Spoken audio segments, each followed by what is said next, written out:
Mexique, État du Chiapas, Selva Lacandona. Ici, dans le vert enfer des jungles tropicales, où les cris des singes hurleurs résonnent comme le rugissement de démons, reposent les ruines d'une ville qui fut autrefois le centre de l'univers pour des millions de personnes. Palenque, anciennement appelée Lacam'a, Grande Eau.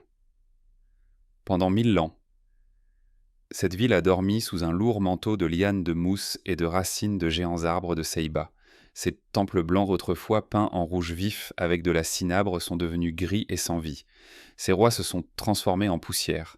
Son histoire a été oubliée, effacée par les pluies et le temps. Mais un mystère refusait de mourir. Il attendait son heure dans une obscurité totale absolue et hermétique, scellée derrière un mur de calcaire d'un mètre d'épaisseur. Il a attendu 13 longs siècles, lorsque les vivants viendraient respirer son air. Et cet air s'est avéré mortellement empoisonné. 1994. Printemps. Un groupe d'archéologues mexicains dirigé par l'explorateur expérimenté mais fatigué Arnold González Cruz commence des fouilles apparemment routinières. Leur objectif, le Temple 13. C'est une petite pyramide à moitié en ruine, se tenant à l'ombre du majestueux Temple des Inscriptions, cette légendaire structure où en 1952, Alberto Ruiz Louillier a découvert la tombe du plus grand roi maya, Pacal le Grand. Avant de passer à la partie principale, nous aimerions vous demander un petit soutien. Un like et un abonnement seraient la meilleure reconnaissance. Merci. Personne dans l'équipe de Cruz ne s'attendait à une sensation mondiale. Dans l'archéologie moderne, les merveilles se produisent rarement. Le temple 13 était considéré comme vide pillé par des maraudeurs depuis l'Antiquité ou simplement comme une structure rituelle auxiliaire sans sépulture. Mais l'archéologie est une science où l'intuition et le hasard jouent un rôle tout aussi important que les géoradars et les théodolites. En creusant à travers les décombres de pierres de boue et de racines, les ouvriers tombent sur une anomalie architecturale. Ils découvrent un couloir.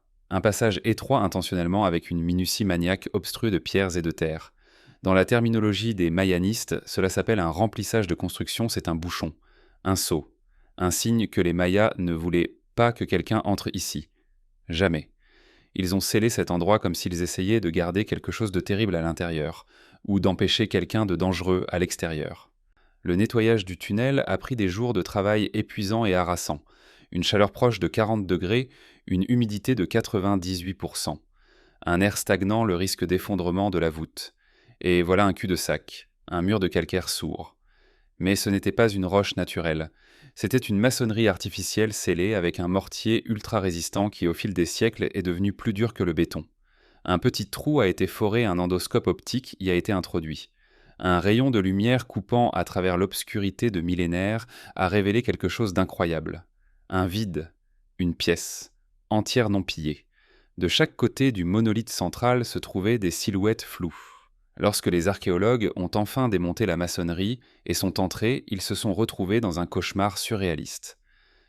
La première chose qui a frappé leur sens n'était pas la vue de l'or, c'était l'odeur. Une odeur lourde métallique, un goût acide sur la langue qui provoquait instantanément un chatouillement dans la gorge. À la lumière des lampes, ils ont vu que toute la chambre du sol au plafond était recouverte d'une couche de poudre rouge vif. Elle était sur le sol, elle couvrait le sarcophage. Elle flottait dans l'air comme un brouillard cramoisi troublé par le premier mouvement d'air en 1300 ans. Les gens ont commencé à tousser. Certains ont eu la tête qui tournait. Leurs yeux commençaient à brûler comme s'ils avaient reçu du sable chaud. Les archéologues ne savaient pas encore qu'ils étaient entrés dans un piège biologique. Ce n'était pas une malédiction mystique des pharaons. C'était de la chimie.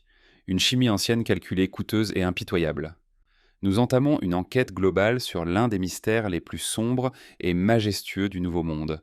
Nous descendrons dans la tombe où chaque respiration peut devenir un coup toxique pour les reins et le système nerveux. Nous effectuerons une analyse spectrale de la poudre rouge. Nous reconstituerons, morceau par morceau, le visage d'une femme qui n'avait pas de nom mais qui avait un pouvoir égal à celui des dieux.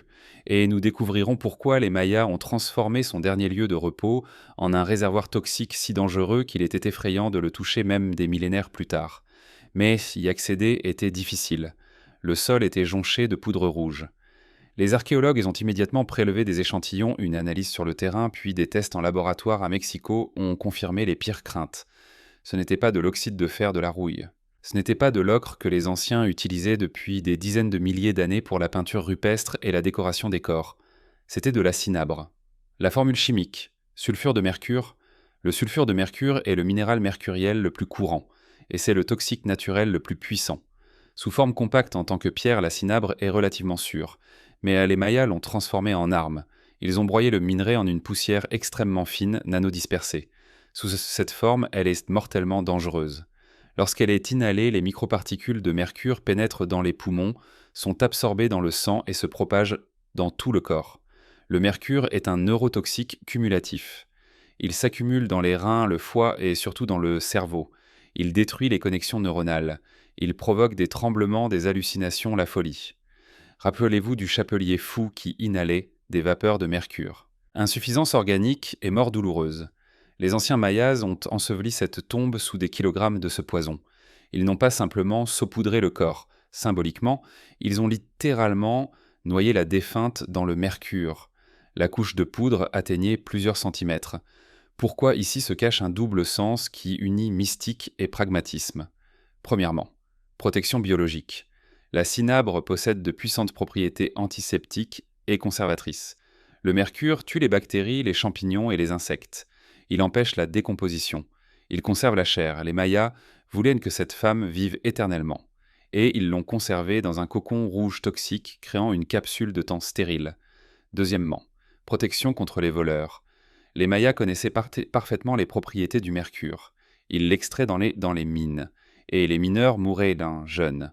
Peut-être que c'était une protection contre les maraudeurs. Une malédiction qui agit à un niveau physique.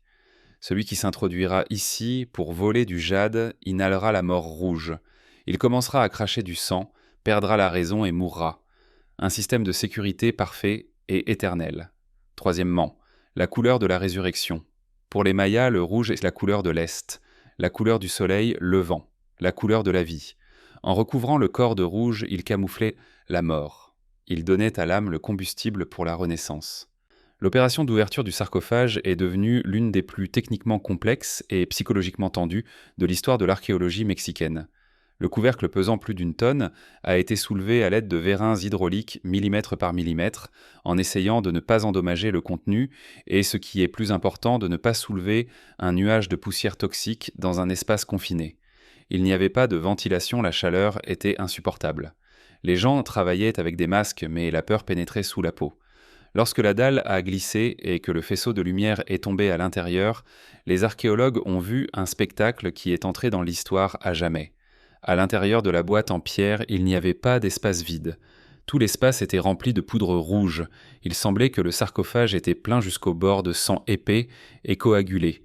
Et dans cette mer rouge reposait un squelette. Les os étaient imprégnés de cinabre à travers.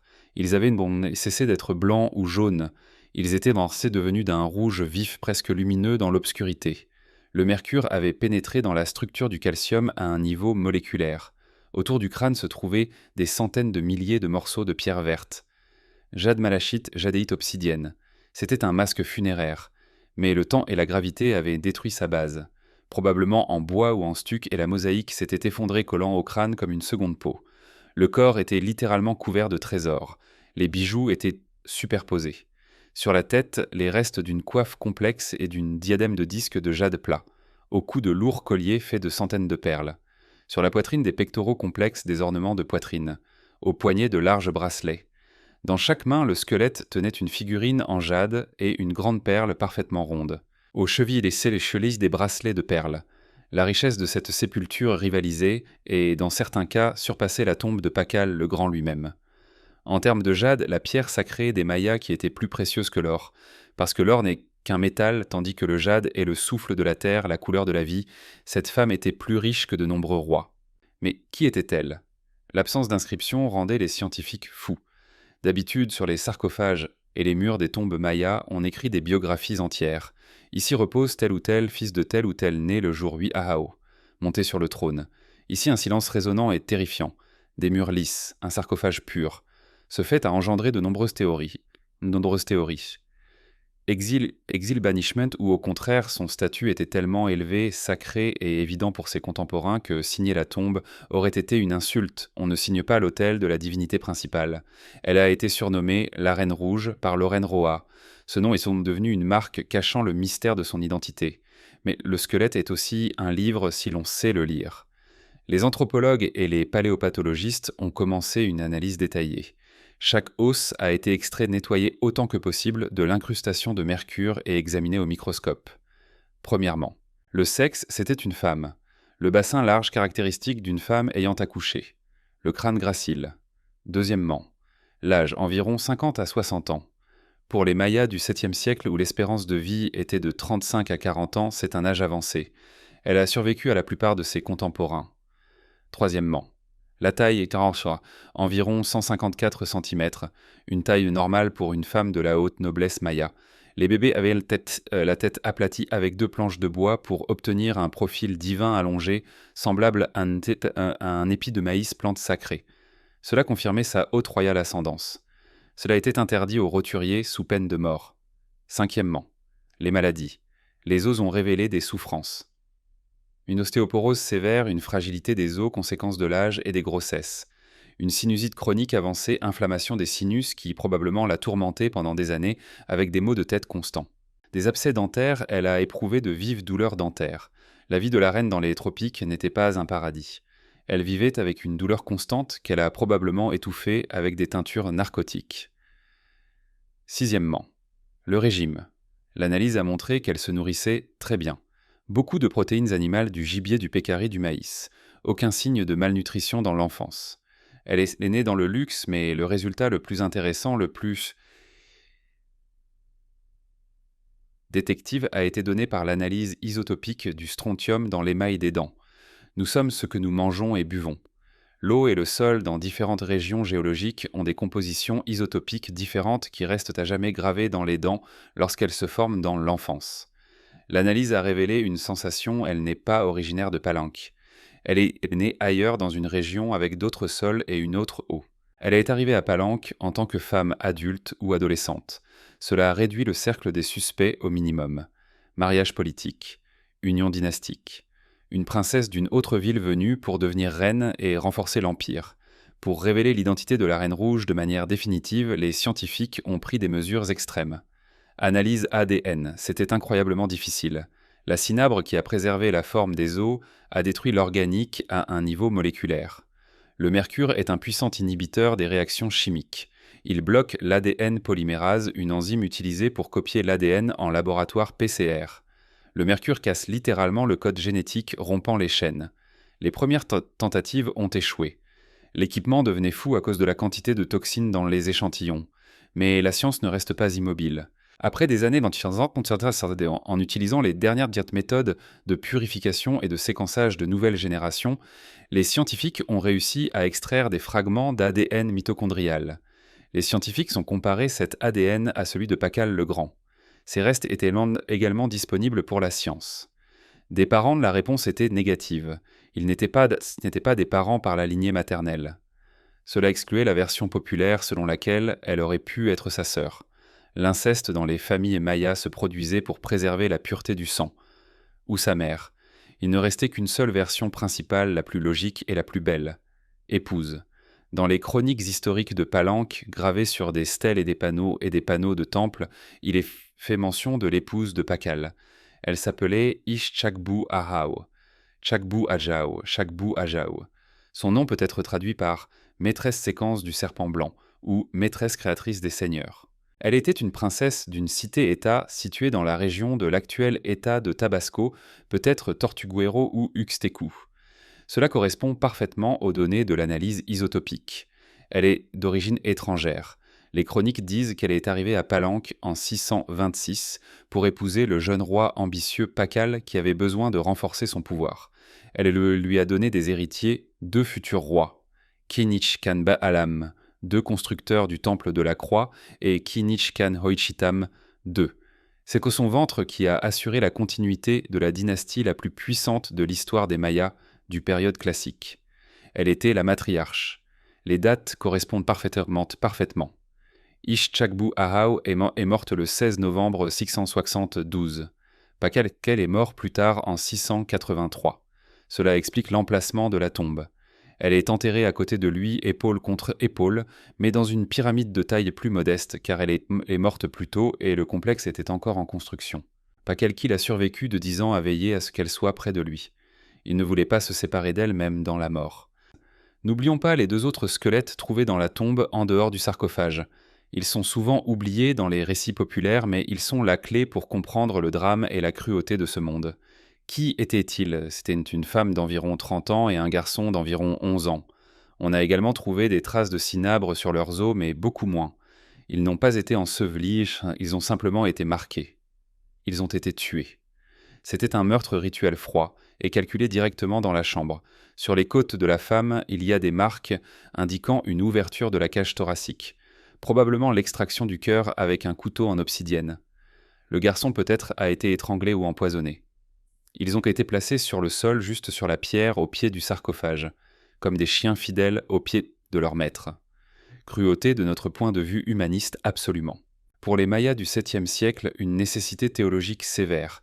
Ces 2-là n'étaient pas simplement des victimes, ils étaient des compagnons, des psychopompes. Les Mayas croyaient que le chemin vers l'au-delà vers Xibalba était dangereux, sombre et long.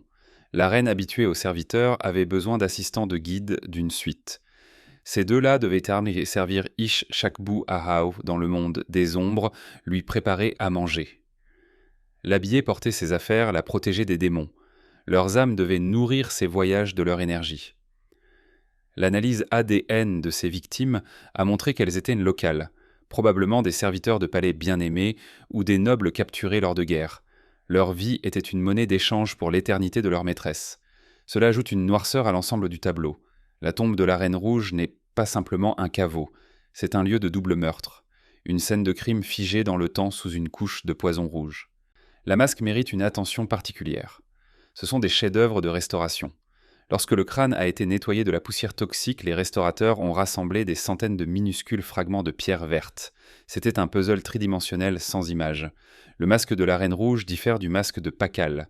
Le masque de Pakal est fait de jade. Le masque de la Reine est en malachite. La malachite ne se trouve pas dans la zone géologique de Palenque. Ça a été amené de loin, peut-être de la côte ou du centre du Mexique.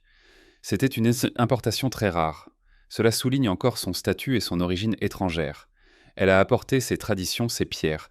Les yeux du masque sont faits d'obsidienne noire polie, les pupilles, et de coquillages blancs, les sclères. Lorsque vous regardez le masque reconstitué au musée, une sensation étrange de présence émerge. On dirait qu'il vous regarde avec un regard vivant, humide et perçant. Le reflet sur l'obsidienne crée une illusion complète de vie. Ce n'est pas simplement un ornement. Pour les Mayas, c'est un nouveau visage pour l'au-delà. Les Mayas croyaient qu'après la mort, la chair se décompose et que l'individu perd son identité, son « moi ». Le masque en pierre éternelle et indestructible remplaçait le visage. Il donnait aux défunts une nouvelle personnalité indestructible avec laquelle ils pouvaient se présenter devant les dieux sans craindre de se perdre dans le chaos de la mort. En plaçant le masque sur la reine morte, les prêtres la transformaient en une divinité plutôt que de figer sa beauté dans l'éternité. Il y a un autre détail qui préoccupe les chercheurs et dont on parle rarement. À l'intérieur du sarcophage, près de la main gauche de la reine, se trouvait une petite figurine en calcaire délicate. Elle représente un dieu, mais pas le simple dieu du maïs ou de la pluie. C'est le dieu Kaavil, le dieu du pouvoir royal et de la foudre, le patron de la dynastie, celui qui donne le droit au trône. Une de ses jambes se transforme en serpent. La figurine était brisée, intentionnellement. La tête était séparée du corps. Pourquoi mettre dans la tombe la femme bien-aimée, la mère des héritiers, une idole de pouvoir brisé?